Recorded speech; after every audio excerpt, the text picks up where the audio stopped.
in about 28 years ago, not sure of the date, but in or about 28 years ago, a man called Scott Peck wrote a book, and the name of the book was The Road Less Traveled. Some of you, I'm sure, have read that. And it became a bestseller, and it was on the bestseller list for ages. And yet, the opening line in the book, if you remember, was, "Life is hard. Life is hard." And yet people, it became a bestseller for a long, long, long time. So now, if you look at the gospel today, Jesus talks, or there's two paths you can take. And unfortunately, most of us, and I say us, I always include myself, we seem to take the wrong path. Jesus refers to himself as the Son of Man. Now, a much better interpretation for that, and it fits in with the Greek and the Hebrew, is instead of the Son of Man, Jesus refers to himself as the human one. And Jesus is more or less the patron of all life. He's the Son of God, and he came to show us how to live. And he said to his disciples, we're told in the gospel this morning, life is hard. Life is hard. He said the human one will suffer. He'll be handed over to people. He'll even be crucified. He'll go through a lot of pain and suffering in his life. Now, where are we when it comes to that? When you and I think for a moment, and hopefully you're thinking along with me, because I'm thinking very hard at the moment where this is going and thinking of the next little bit. Where are you, where am I, when it comes to difficulties in our life, to problems, to suffering? Most of us were taught life must be smooth. I want to build on a little phrase, and the little phrase is, life is not all about you, but you are all about life. And how often that is turned the other way around, and life is all about me. Many people live like that. Life is all about me. Me, me, me. I want everything to be smooth. I want more and more all the time. I want to be in control. I want to have more power. And what's the real definition of suffering? The best definition of suffering is when I am not in control. You cannot find a better definition of suffering than that. And many of us come to Mass on a Sunday, or we're here in the congregation, and we look around the congregation and we feel superior to maybe the person beside us. I'm much better than him, or much better than her. How often we feel like that? You know, be honest. We don't want to say it. And that's what the apostles were doing. They chose the other way of life.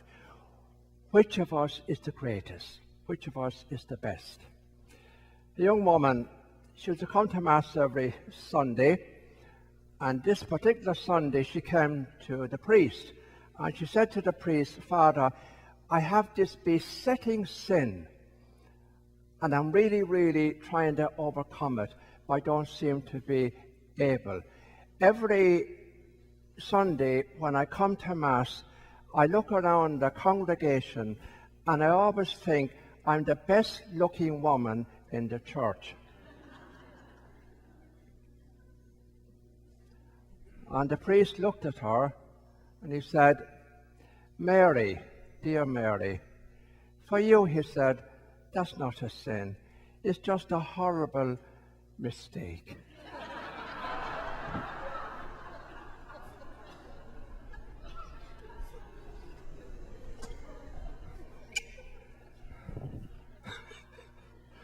That's how it is. Well, how often we are like that, and we avoid trouble. We don't want to hear anything bad. Don't tell me if it's bad, because I want to live in my own nice little comfortable world. That's not what life is all about. You've got to put it this way: you've got to go down before you can come up. That's what Jesus taught us in the gospel. You've got to go down before you can come up. And if anybody here this morning at Mass, if you have been down and you come up, you know what I'm talking about. For example, if you're a recovering alcoholic, you know what I'm talking about. You've got to go down before you can come up. That is so true in life. We learn more from our failures than from our successes. And how foolish. I mean, poor Jesus, I often feel sorry for him, that putting up with a bunch of guys like the apostles, they must have driven him mad at times. Having this discussion, who is the greatest?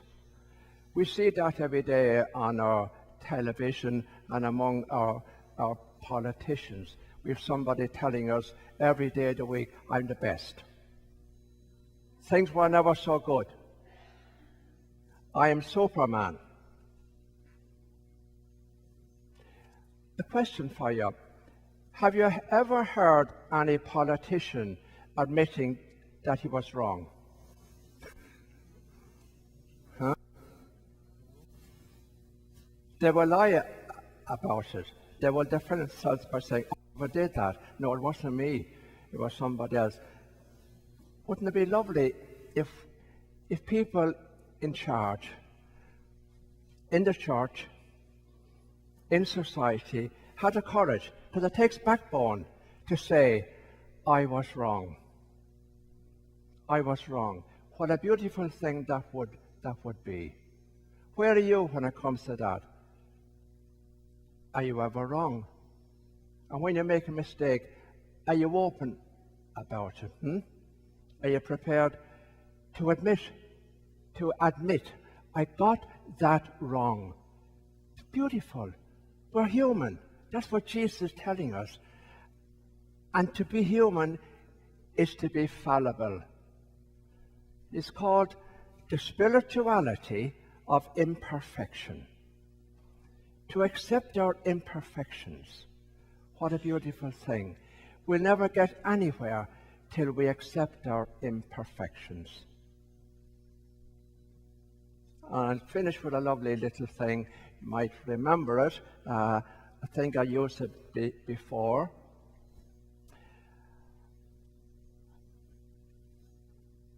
Can I remember it? Yeah. Yes. I walked a mile with pleasure. She chatted all the way. But oh, I learned nothing from all she had to say. I walked a mile with sorrow, ne'er a word said she. But oh, how much I learned as sorrow walked with me. Just repeat that for you. I walked a mile with pleasure. She chatted all the way. But ne'er a thing did I learn from all she had to say. I walked a mile with sorrow. Ne'er a word said she. But oh, how much I learned as sorrow walked with me. So let's stand now.